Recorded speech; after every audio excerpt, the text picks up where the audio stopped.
Why do macroeconomists care about the fate of a single Chinese company? I mean, sure, it's absolutely massive, with assets roughly equal to 2.2% of Chinese GDP. But it is the losses on these assets that matter for GDP, right? And those will surely be much less. What's more, China's GDP is typically growing at 6 to 8% every year, so China's economy should easily be able to shrug this one off, right? Well, there is one economic problem that Western economists found out about the hard way in 2008, and that is economic contagion. After all, in a complex system such as the economy, everything is interconnected, and if a single hub company fails, it could spread to others. In a way, this is what happened with the fall of the American bank Lehman Brothers in 2008.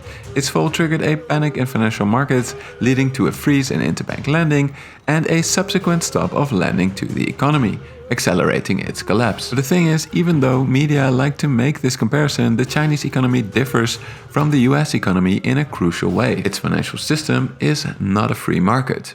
In fact, most of its banks are owned and operated by the state. So no risk of interbank markets freezing up and financial contagion then, right? Well, no, because there are other ways that financial problems can quickly spread through the economy, and in this case the two relevant factors are debt and property prices. And this is where macroeconomics comes in. We typically measure how well the Chinese economy is doing by looking at its gross domestic product, and this can be split into 4 parts: government spending, investment spending, consumption spending, and net foreign spending on Chinese exports. Now, the problem is that economists fear that the managed collapse of Evergrande will spill over into property prices because it will need to sell its massive property portfolio to pay off its massive debts. And the fall in property prices might have massive ramifications for all parts of GDP. Let's talk about the most obvious one first: investment spending.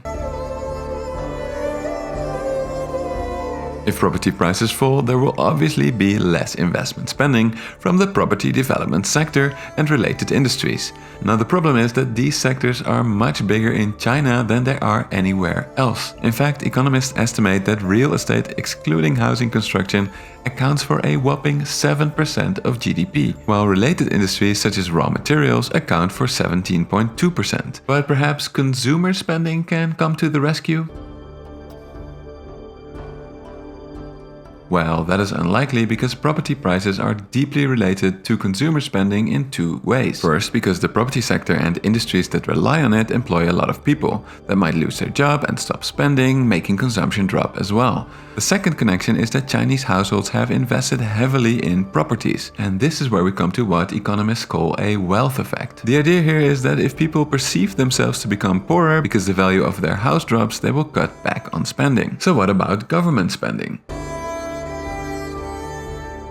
This is where people have high hopes, because just like with the financial sector, the Chinese central government is well aware of the Keynesian solution to halt macroeconomic contagion: increased government spending. But here there is one other aspect that is again pretty crucial to China, and that is local government spending, which is much higher than central government spending and depends heavily on the proceeds from land sales that could start falling rapidly along with property prices. And for each of these sectors, debt comes in as an amplifying mechanism. The more indebted property developers are, the faster they are forced to cut back spending. Similarly, the more debt in the household sector and the harder that the wealth effect kicks in. The same for local government debt. The only exception might be the central government.